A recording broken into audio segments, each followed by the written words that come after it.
So we're here at the Accu Stadium, Warrington Wolves 34, Huddersfield Giants 4. Ellen, I've got to ask you, what do you think of that game? Bit of both, to be fair. Two ways, two games. I think Warrington first 15 minutes just couldn't get into your half. Your defence was absolutely phenomenal. And then obviously something turned. Hopalati went in for the score, and I think that changed it. But yeah, going into the second half, discipline really went down for us, really bad. Hopalati is a weapon, isn't he? He is. He's a good player. Good thighs as well. Now, for those who don't know, Helen is one of the Ladies Tackle Talk team members, so it's finally nice to put a face to the name and the voice, of course. So yeah, it's good. I thought I agree with you. You know, we came out strongly defensively.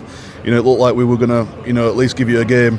And then, after the Hopalati try, you were straight in there and you were dominating all the way through. John, what did you say? You mentioned about the second half when you came back in. What do you think to that? Yeah, second half, I think Warrington's attitude was we had it won in the first half, come out second half, just defend. That kind of backfired in a way, because Huddersfield just, whatever we said in the dressing rooms, come out and absolutely dominated Warrington. I've never seen a side do that in the second half. We just could not get any plays. Handling errors from us was shocking.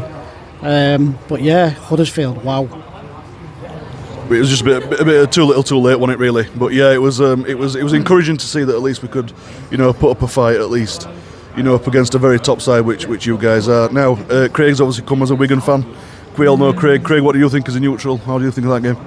I think obviously for perspective of seeing high scoring tries and things, what we used to Warrington for the last few weeks, we didn't get that today, and I think that is a credit to Huddersfield. Huddersfield's defence was absolutely solid.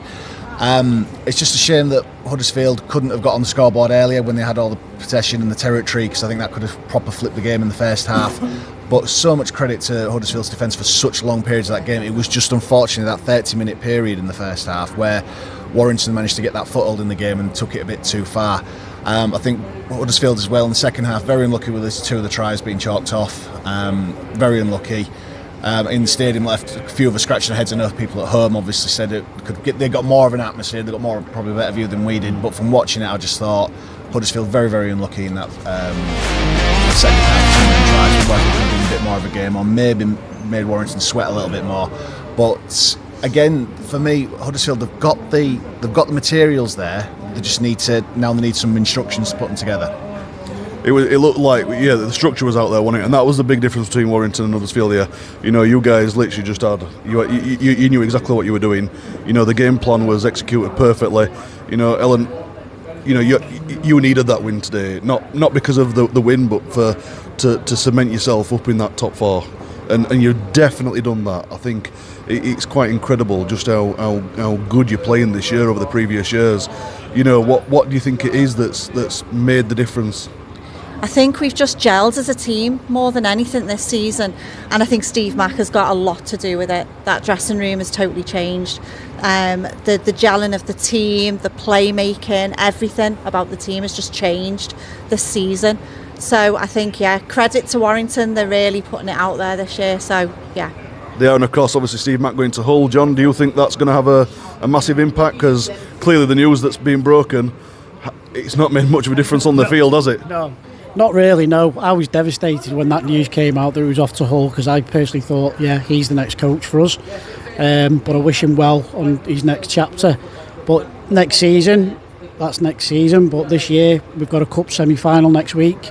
If we play like that in the second half, we've got no chance at Wembley. Getting to Wembley against a good KR team. But these are the good warm-up games that you need. It's like a tune-up game for you. But I've got to say, I spoke to Sam after the game, and he was buzzing. He looked so confident.